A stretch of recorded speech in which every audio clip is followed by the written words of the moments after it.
বিসমিল্লাহির রহমানির রহিম। কোরআনের বাংলা অর্থ হইতে পড়াইতেছে। 15 আমি তোমাদের উপর থেকে আযাব কিছুটা প্রত্যাহার করব, কিন্তু তোমরা পুনরায় পূর্ব অবস্থায় ফিরে যাবে। 16 যেদিন আমি প্রবলভাবে ধৃত করব, সেদিন পুরোপুরি পরিশোধ গ্রহণ করবই। 17 তাদের পূর্বে আমি ফিরআউনের সম্প্রদায়কে পরীক্ষা করিয়াছি এবং তাদের কাছে আগমন করিয়াছেন একজন সম্মানিত রাসূল। 18 এই মর্মে যে আল্লাহর বান্দাদেরকে আমার কাছে আহ্বান করো, আমি তোমাদের জন্য প্রেরিত বিশ্বস্ত রাসূল। 19 আর তোমরা আল্লাহর বিরুদ্ধে অযোধ্যা প্রকাশ করো না, আমি তোমাদের কাছে প্রকাশ্য প্রমাণ উপস্থিত করছি। 20 তোমরা যাতে আমাকে প্রস্তার বর্ষণে হত্যা না করো, তার জন্য আমি আমার পালনকর্তা ও তোমাদের পালনকর্তা শরণাপন্ন হইয়াছি। 21 তোমরা যদি আমার প্রতি বিশ্বাস স্থাপন না করো, তবে আমার কাছ থেকে দূরে থাকো। 22 অথবা সে তার পালনকর্তার কাছে দোয়া করলো যে এরা অপরাধী সম্প্রদায়।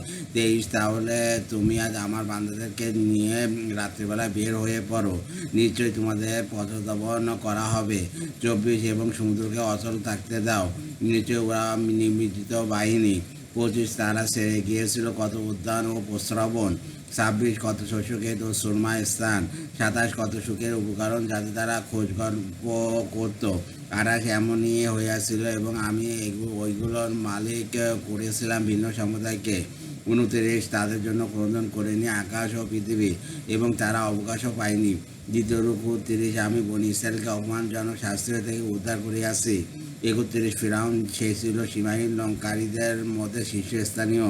32 আমি জেনে শুনে তাদেরকে বিশ্ববাসীদের ওপর শ্রেষ্ঠত্ব দিয়াছিলাম। 33 এবং আমি তাদেরকে এমন নির্দেশাবলী দিয়াছিলাম যাতে ছিল স্পষ্ট সাহায্য।